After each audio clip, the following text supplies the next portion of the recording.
Hello, and welcome to Relationships Rewired, real conversations, real connections. I'm Rachel, a trauma therapist, a coach, a wife, a mom, and someone who believes in the power of authentic connections. And I'm Corianne, also a therapist, a relationship coach, a mom, and a wife, here to dive into the complexities of our relationships with ourselves and each other. From understanding the equalities of our attachments, nurturing the bonds of our family ties, and strengthening partnerships, we're here to have real, honest conversations. So get comfy, because whether you're looking for guidance, practical tips, or an occasional laugh, join us as we navigate the beautiful, messy world of relationships together.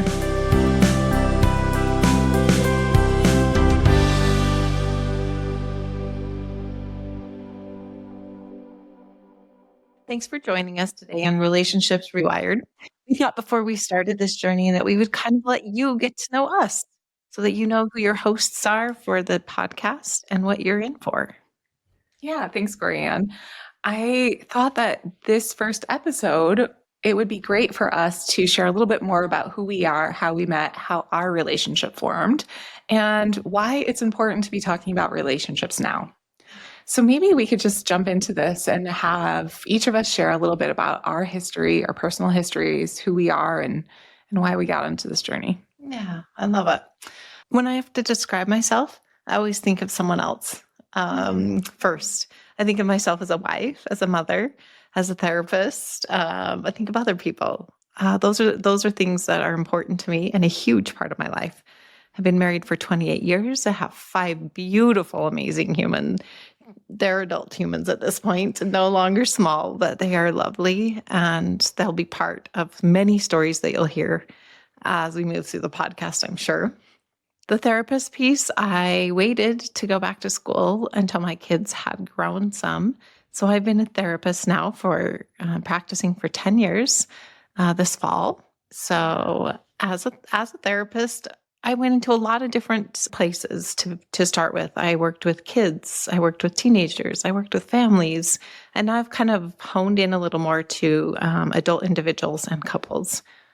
That's where I am as a therapist, as a career, I guess. Yeah. Well, I'm grateful that you became a therapist, because without that, even I never would have met. So even if it took a little bit longer, I'm grateful that you ended up where you were at. And you're a relationship therapist and coach. So it gives us a lot of to work with as we consider what this podcast journey looks like. So as you learned in our intro, I'm Rachel. I am a trauma therapist, and I've been working in the field for the past decade, helping people as they navigate the world of inner conflict. And I am a mother and a wife. I have 2 little kiddos, and one of which has some pretty unique special needs, which adds a little more flavor to our life. And I'm grateful for that. Over the last, 5 years, you and I have worked closely together in the realm of mental health and relationships in general, relationships with employees and with partners, and of course with each other. And so it felt like just sort of a natural transition for us to come into this space together. So I'm grateful for you to be here with me and to share with everyone about who we are and why authentic relationships, something we need to be talking about, especially now, especially at this time in our country. It's an important topic. Great point. I mean, as humans, where we're wired to connect, if we don't have those relationships and we're not connecting, if there's an unhealthy connection, we're hurting. Yeah. And we're hurting because it's important to be attached and have that attachment connection to others. Yeah. So I know that there are so many resources out there for attachment, and we hope that the spin that we have with as partners, as business partners, having our own partners, having families, and as Rachel had shared, employees previously, what all of those different relationships look like, that we can bring those into here and talk about them. But the need for that connection, the need for that attachment is so important, and it's healthy. It's a healthy thing to have, and we want that. So we hope that as we take this podcast and you're able to hear parts and pieces and take the bits that will be helpful to you in your relationships, because what you might need isn't necessarily what I need, might be something completely different than Rachel needs. And so as we bring those in, hopefully you'll be able to find the parts that are for you and that will be most helpful. Yeah. Because the one thing we all have in common, regardless of who we are, what culture we're from, where we are in this country, where we are in the world, is that we are attachment beings and we need each other. And so the conversation about attachment is, and relationships in general, is just an important one at all times in all flavors in life. So, so I'm grateful to be here with you. And that's a little bit about why we started the podcast and started it now. Yeah. Maybe we can take a few minutes and talk about how we met, because another really important part of this podcast and this conversation is how we work with one another and how our relationship has been a foundation for us as individuals in our family systems, as business partners, because we have been business partners for the last 8 years now. So these are important conversations to be having, not just as humans, but also as individuals who are in close relationship with one another. Yeah. Day in and day out. Yep. You're looking at those intimate ones that are in your face, in our space, in our face, in our bubbles. And those are the ones we want to feel the best with, and the ones that are the hardest because they're the most important. If they weren't important, we wouldn't be putting effort into them. So of course they'll be hard at times. But when we met, back to that, to get to that question, was in 2016. I was finishing my master's program, and I got a call from one of the professors and said, "Hey, there's someone that wants to meet you and interview you," because I was planning on going into a dual licensure of mental health as well as addictions. Yeah. So I went to an interview, and Rachel was on the other end of that interview. Yep. I remember that day quite clearly, and never imagined that we would be sitting here almost a decade later. But yes, it was quite a journey when we first started to connect and to imagine what it would like to be for me to take on my first employee, and for you to start a new career in general, and how that was actually sort of the foundation of our friendship. We never imagined being in this place. We actually, we started a business together as she was my first employee, and then grew a business to almost 30 people, 30 individuals, 30 relationships, which are important pieces as well here. And it was just last month that after, almost 8 years, we transitioned out of that business, and started a second business together. Yeah. And here we are again. The two of us again. We must have done something okay and right. We laugh because back on the day that we met, and she was interviewing me, I came home and let my husband know I didn't think I would be getting the job, because she asked what my goal was in the next 5 years, or my plan. Of course, a great interview question. And I was like, "Oh, well, someday I want to be a partner in in a mental health practice." And I was like, I don't mean with it, that it has to be with you. And I was like stumbling over my words. And so I had reminded her of that, and she didn't remember it. So obviously it wasn't too big of an impact to think that I'd be stealing the partnership piece. Stealing the business the first day. She was expecting to come in and going right to the top, which of course she did. And I am forever grateful for that. Forever grateful for that.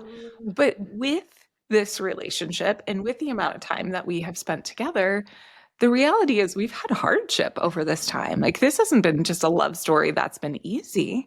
There's been a lot of hardship. And I wonder, from your perspective, what are a couple things that you feel like were hard barriers for us?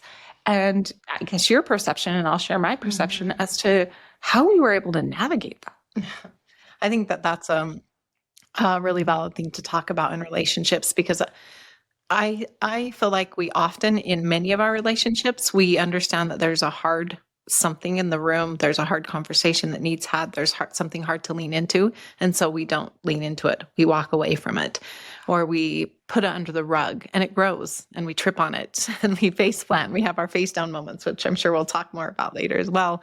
But the things that have been hard between us, which I'll speak to in a moment, part of the reason we are where we are is because we've been able to pause with those and lean into them, but not without trial, right? So some of those things that have had trial are when I moved from a provisionally licensed clinician with Rachel as my supervisor into actual partnership, not just, I mean, yes, it started with the two of us. Rachel founded the original business that we were in, and I came on first. So it was just the two of us, but I was still an employee. So moving from the two of us as employee-employer relationship to moving to the two of us as partners, there's a lot of stuff in the middle of that relationship. There's a lot of how do I step into ownership in this and not feel like I'm pushing Rachel out? Yeah. And how do I believe in myself in partnership? And how do we continue friendship? So what in that specific hardship, the very first thing we talked about is no matter what happens, we've got to be honest enough with each other to make sure the friendship is first. Because if the friendship doesn't come first, then there won't be a partnership. Okay, I'm going to jump in here for a second because yes, it's important that the friendship came first or was an important factor in our relationship. It's what kept us together, but it's not how we started. We weren't friends. We just knew each other. But the relationship was what actually the foundation that allowed us to grow. But you're right. It was a hard transition from being employee-employer to moving into partnership. And yet it's not something we talk about very often, or like, what are some of the hardships that come up when there is this significant transition? And luckily, because of you, probably, there wasn't as much of a power differential. Like, we had to address that there was a power differential when we were employee-employer. I know we don't love the term, but it's a very clinical term. But to be able to explore that, and I think the same was true for you, to talk about, like, how do I step up? How do I actually lean into my power versus continue in this dynamic like that I have all the power and you have none?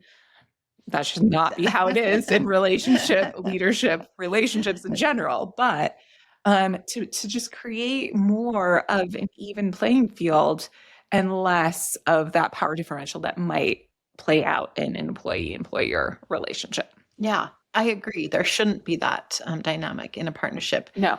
And coming from the dynamic we had, that was something we had to face. Yeah. So how do you think that we faced it?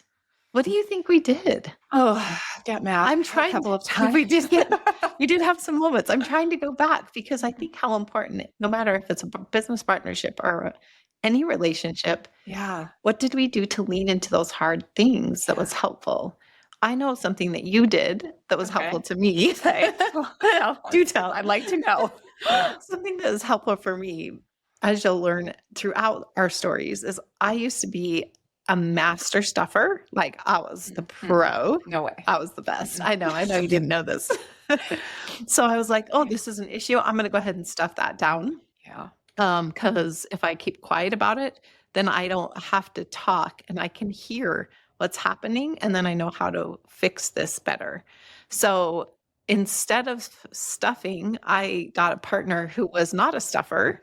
And if there was an issue, she just came to me and said, what is happening here? And I was like, well, that's one way to really put this on high heat, light a fire under my butt. Yeah. To say, let's bring this out into the open and talk about it. And that's not always comfortable to talk about hard things. But what made it okay is that there was an invitation from you. Yeah. There was an acceptance from me. Yep. Because if you had accepted and I was not ready to accept, or if you had invited and I was not ready to accept, we wouldn't have had a successful conversation. Yeah. So there needs to be an invitation and an acceptance and a willingness to step into that. Yeah. Those hard conversations. Absolutely. It seemed like the way in which we were navigated hard conversations, because hard conversations are happening every day, especially in a business. But to be able to say, hey, Corianne, I see you. I need you. Like, I need you in this, because even in a work environment, we have attachment needs. We have work needs. We have attachment needs. And to be able to create that invitation and also have her step into that was an important part of the dynamic between the two of us. Mm-hmm. I will also say, and I think we'll talk more about this as the podcast goes on, other episodes, of course, but is this idea between how we show up in relationships, whether it's a secure or insecure attachment, that we bring from our own experiences into relationships. And I will say and own my part in this. I gave you an invitation. I gave you an invitation from my own attachment wound of being anxiously attached. And I don't like to sit with there being something between the two of us, right? Like I struggle with not having an answer or trying to fix a situation right away. And so for you being that sort of sitter and stuffer, I was like, that feels so unsafe for me. We need to address it, and we need to address it now. And that was something that I had to learn too. So you stuffed and I was reactive. And classic relationship beginning, by the way. I was reactive, and I had to learn, even as a leader, which you helped me do, which is as a leader to learn like reactivity is also not great. Not avoiding it isn't great, but being reactive and needing an answer, even when things might need to settle, was quite a lesson for me. I have become much more secure in my attachment when we first were in relationship. But it's a reality in all relationships. And I think you spoke to it really good. Yeah. In order to have attachment, you have to feel safe. Yeah. And there's no way we could have felt safe if we hadn't leaned into the hard things.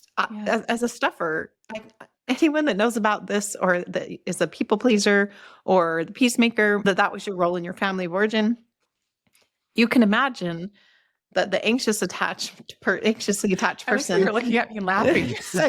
because this is the beauty of relationships. It is so great. This is what we love. This is why we can talk about it. But this anxious attachment coming at the avoidant attachment was scary. And so I could have aborted mission and said, I don't want those conversations. Now, that's not to say there weren't times that I didn't maybe answer right away to say, to give an immediate answer. I would have to think on things because I'm a slower processor and then answer. And that's part of what helped create safety and trust. Yeah. So I didn't never answer. If she came into the room and it was okay time for conversation, we would have conversation. But if she was reaching out via text or email, sometimes for me to sit on that was safe for me.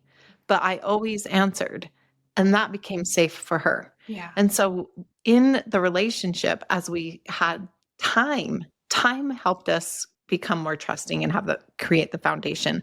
Because as you had spoken to, here's what we're both coming at this with our own attachments. We all have specific attachments, every single human alive. And it depends on our families of origin, our experiences that bring us to that place. And we usually think that we're pretty great and cool in that way until we bump up against someone that has a different attachment style. And then we think something's wrong with them. Or depending on our attachment style, we might think something's wrong with us. Mm-hmm. So as we lean into it to say, I recognize this is my own stuff. I know this isn't yours, but I really would like to talk about this. Mm-hmm. Yeah, well, I think that it actually creates that's a space for safety as well. Mm-hmm. It's being able to preface a conversation that is a hard conversation and say, hey, I'm going to own my part in it. I was just a conscious uncoupling course recently. We're not conscious at coupling. You're stuck with me. But we were talking about safety on that one. We were talking about this concept of like understanding at 3%. So when we're in relationships, and even when we're leaving relationships, there's ways in which we can do that, but what is important is understanding our parts. Even if it means we understand our 3%, if we're only responsible for 3% and the other person's responsible for 97%, what's important is to come into a relationship and say, I see my 3%. For me, my 3% was that I was anxiously attached. And creating the sense of safety was key. And I am going to normalize the fact that we will talk about attachment wounds in relationships, even as therapists, because even as therapists, we can read every single book. I don't know who's doing that, but it's not me. We read lots of books and we have a great understanding about the psychological dynamics that play out. And I'm still human. You're still human. So these are really key topics to be talking about in relationships. Yeah, so 100%. I talk to my clients all the time about even though I have the tools, Yeah. I still mess up. Yep. And Yep. so that's what the human part is. Here we are as humans. We have the tools, but we won't get it right every time. Yeah. But that's the beautiful part about repair in relationships, because certainly there's been times where we've needed repair with each other. And if you haven't needed repair in a relationship, you might want to start to ask yourself if you are in a safe enough relationship to be vulnerable in, because we need vulnerability in relationships in order to have a true connection. Yeah. So as we show up, as we're here for each other, as we bring our own stuff, we're still human, even with our tools, even with our know-how. Absolutely. And that's what we hope to show you, is that we can be vulnerable and we can mess up and we can have rupture. But there's the beautiful part that we also get to repair. I think that's a great transition, and maybe we'll just take another few minutes to talk about. We talked a little bit about how it's worked well in our relationship, and maybe we can talk more about rupture and repair in general. I say this to my husband often, who is not a little more avoidant in his attachment style, that arguing and fighting or rupture is actually not a bad thing. It's when we don't repair that is harmful to our relationships, right? We have rupture. We are humans. We will, in connection, we are going to hurt one another. But it is the repair or the circling back to be able to ask, and apologize or ask what the other person needs that's crucial. I think one of the things that has been really hard, and I think this is similar to what we spoke to, but maybe in some other words, is I think there has been ruptures at times when it has felt like your passivity, not my passivity, your passivity has made it so you weren't communicating, and I was over communicating. That there have been pretty significant explosions. I just thought of one as we were transitioning recently out of our old business together. I was pretty stressed. I was very maybe dysregulated is probably the right word. Very. And I remember there was a time you were on vacation. It was really close to the end, and I felt extremely alone in what was happening in the closing process of our business. And at one point, I got really upset with you. It was a rupture. Let's be clear. It was, or at least it was for me. Maybe not. Okay. It was me rupturing her, apparently, that she didn't know about. I was very angry. And I don't think we've had moments like that in our relationship, where I was totally flooded, totally overwhelmed. And I remember you stepping back, and I don't know what was happening for you, but there was a hard step back, and probably a necessary step back, to just give me space and be, able to re-regulate on my own, actually not need you for co-regulation, be able to self-regulate. And sort of come out of the fog of the overwhelm. I also know that you tried. You were like, what do I have to do, from my opinion?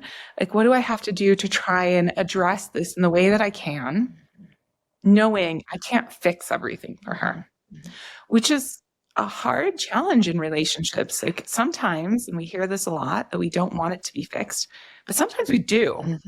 And when it can't be, how much grief there is for the individual who's feeling it, but also for the individual who's not who's just walking alongside you. I think you felt it, but felt it in relationship with me. Yeah.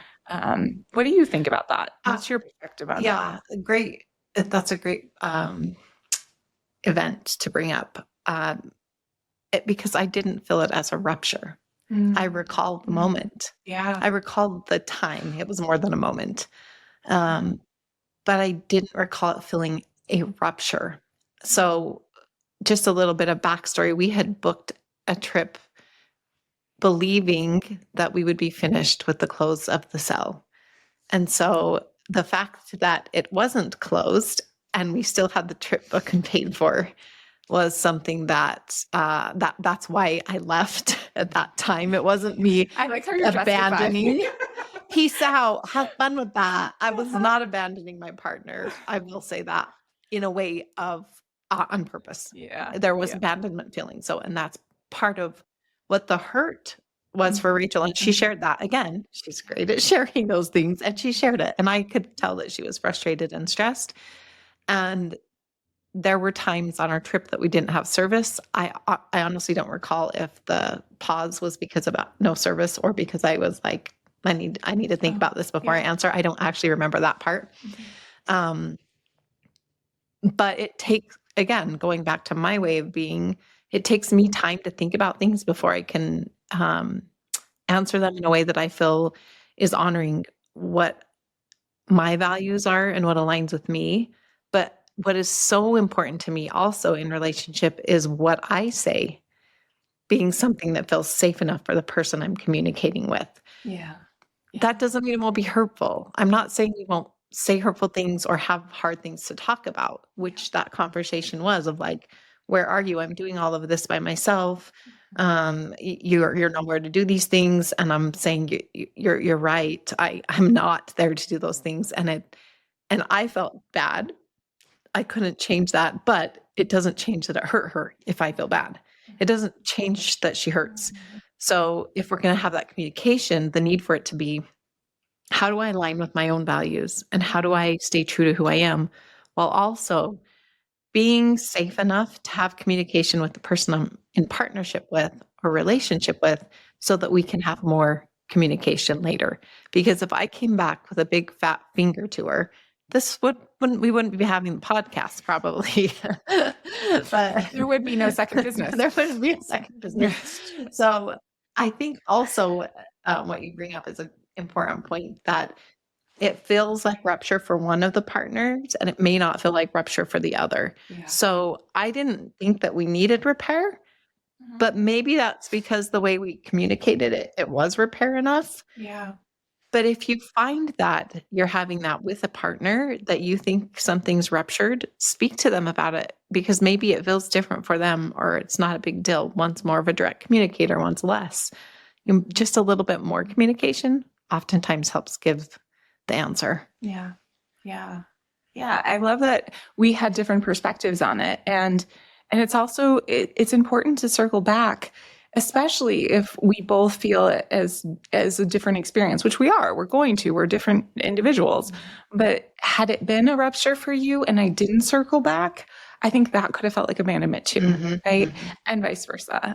But being willing to speak up for what our needs are. And this is what we'll get into more in the podcast as well, not just attachments, how we show up in relationships with our kids, with our husbands, with our business partners, but also how do we show up in relationship with ourselves?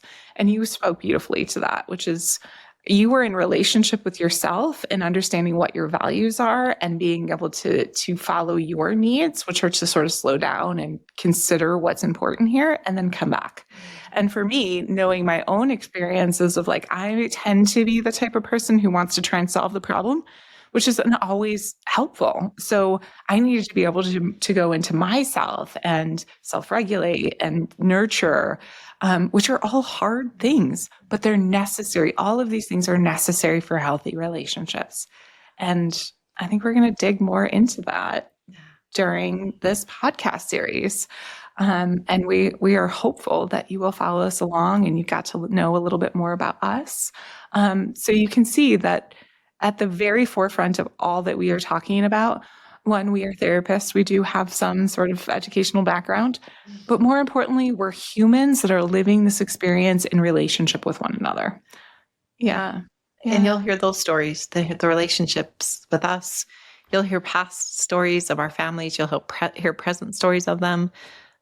You'll hear us mess up and circle back. You'll hear us do all the things, and that's our hope, that you'll be able to grow with us, because we're growing too.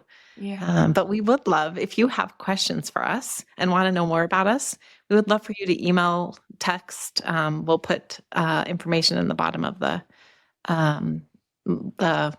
what's the title thing? Yeah, it gives information. You can put it on, you can put it on social media, send questions. What do you want to know about us individually, us together, us past lives, us now, in any way? And we'll do our best to answer those, because some of your questions will also help us create podcast topics. So if there's something specific you want to know, Bring it on. Please feel free to reach out, even to have nothing to do with us.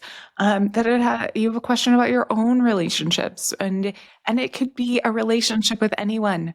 That's the key about relationships. It's not just other people, right? We have relationships with self. We have relationships with parts. We have relationship with food. We have relationships with alcohol. These are all relationships that we have attachments to, and they're important to explore and consider. And we hope to do that along this journey with all of you on Relationships Rewired. Thanks for joining us today. Have a good one. See you next time. Thank you for tuning in to Relationships Rewired. We hope today's conversation sparked some new ideas for your own connections. If you liked what you heard, remember to subscribe and share with friends who might benefit from our chats. Leave us a review. Your feedback helps us to reach more listeners just like you. And remember, building strong relationships takes time and effort, so be gentle with yourself in the process. Catch you in the next episode.